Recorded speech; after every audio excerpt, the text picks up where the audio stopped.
Okay, so there's a bunch of different types of outfits that you could generally categorize them into. There's new player outfits, which some people do call Zergfits, and that is sometimes an accurate description, and sometimes it's used as a label, which is inaccurate. And then there's also Midfits, which generally have a larger barrier to entry. Perhaps you have to join them in TeamSpeak, or you have to join them on Discord, or you get kicked after 30 days, as an example. Or maybe even to join initially you have to be on Discord, you have to be on TeamSpeak. For others you may have to even be accepted via application that's done via a Google form. And for other outfits it might be based on their statistics. And so for example, if you're a good player you might be accepted, and if you're not a good player you might not be. And that's a very common occurrence as well. Some communities are also based on the clique that they're associated with, or alternatively it's surrounding a certain language if you're European, and I'm sure in American there's probably Spanish outfits I assume as well. And so there are lots of different types of outfits out there, and ways in which outfits accept new players into their outfit, or if they even accept players at all, or if they only accept skilled players, etc, etc. My problem that I currently have is that a lot of the players that stack a bunch of really good players together, maybe they even do things tactically as well on top of that, sometimes they don't, is that these guys seem to have a very big ego about the way that they play the game. They think they're much better than other people, or at least that's how it comes across. And on top of that, that Zergfits in quotation mark, which can generally be described in a few different ways, and I'll get into that in a second, are awful. Zergfits can be defined in two different ways. Number one is it's just a catch-all phrase for large outfits. The second term, which I'd say is more accurate, is outfits that generally Zerg bases in order to capture them, and so they go into overpop intentionally in order to capture bases. They just place waypoints, and maybe even they'll talk in voice in public platoons, and that's the level at which they're at. And that, by the way, isn't a bad thing. A lot of people really do enjoy that, and I don't think it's fair to take away or tell people that the way that they play the game is wrong and entirely discount the experience that they have simply because it isn't what the other person agrees with. Personally, I'm in that camp which I don't like to Zerg, but I can understand that some people like to, and I understand why, and it's not necessarily a bad thing. And I also think it does take a lot of skill to keep high cohesion in public platoons, and so there's extra nuance there, where sometimes you'll have a public platoon leader which has 4 squads and they won't be Zerging, but might be called a Zergfit simply because of the amount of players they have, whereas they might be using Valkyries for each squad. Each squad might have a squad leader. Each squad may be using voice, but again they'll be lumped into that category, which I think is a bit unfair, and is often how back in the day, like 2 years ago, what we used to do before we moved to Discord, and even then people were saying, you know, we were a Zergfit, when even back then that wasn't really an accurate representation, because we would often actually go to different bases. If we had a lot of people, we would make sure that if we've got overpop on a base that we would switch if nobody was responding, but I think that a lot of people just won't accept that because they just want to be angry. In the same way, I think that people often demonize Stackfits, which have a bunch of say 2KD players in it.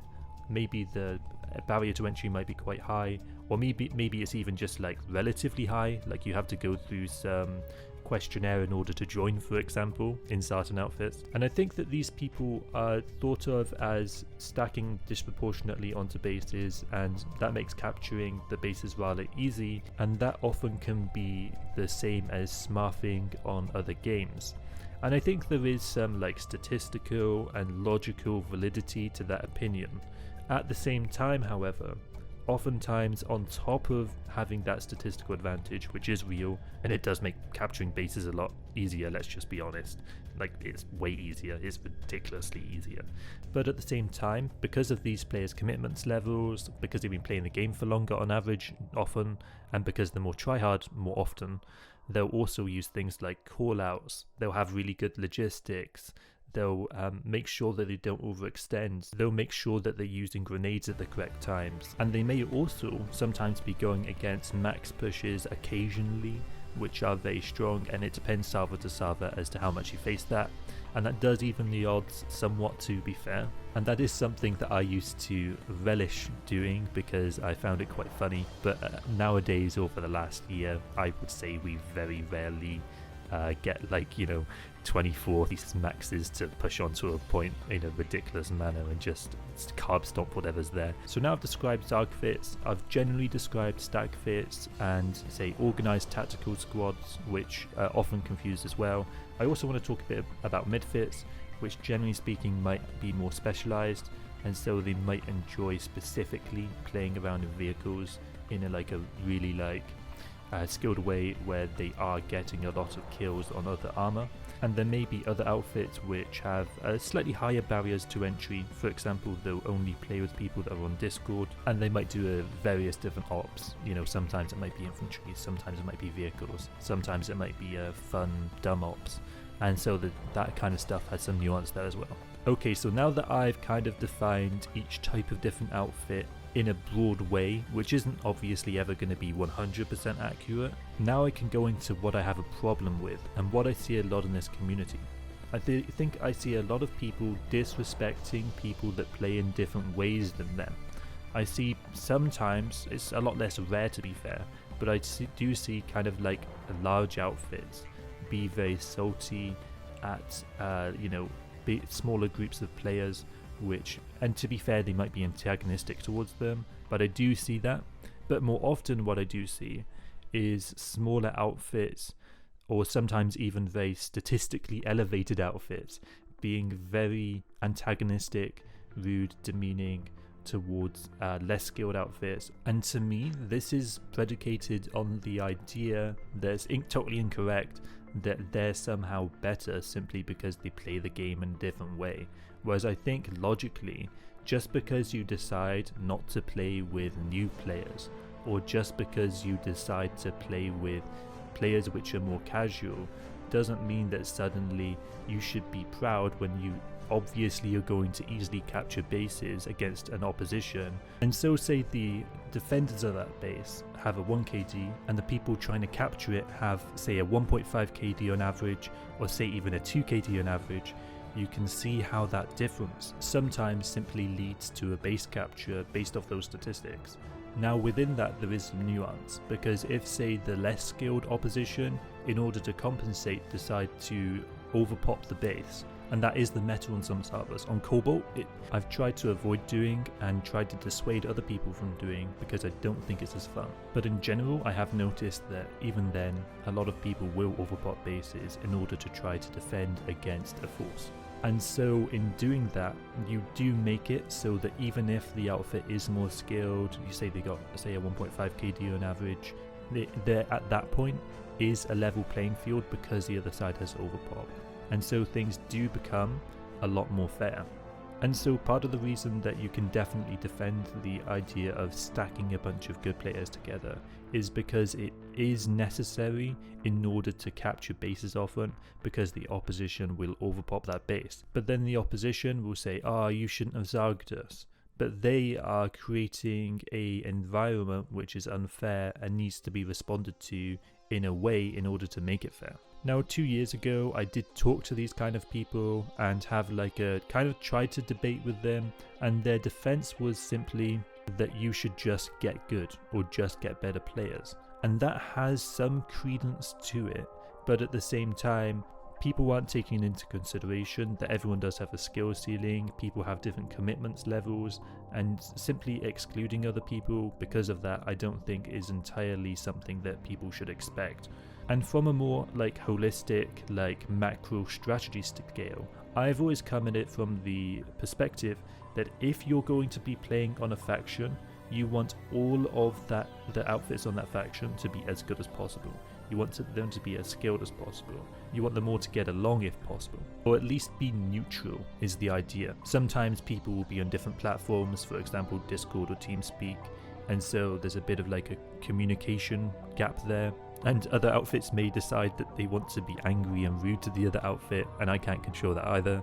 But to get back on point, I really think that in order to make sure that your faction wins as much as possible and you have as easy of a time as possible winning, You should have even the new players in your outfit. You should have all the unskilled players. You should have all the people that don't want to organize that much in your outfit, because that way a certain percentage of them over time are at some point going to want to learn training. They're going to want to join a community, and when they're ready, and sometimes they won't even think they're ready, but then they'll get farmed a bit and they'll see some guides and they'll go join, or they'll get farmed a bit and they'll say, these guys are on Discord, alright, fine, I'll go join them. That often happens. And in those situations, I think that it's worth having an open outfit, and that's why we do it. And so saying, just get good, bro, I just don't think is a fair thing to say when you are trying to make everyone as good as possible, because it does make things easier. People have often wondered, why does Cobalt Vanu have such a good alert win rate?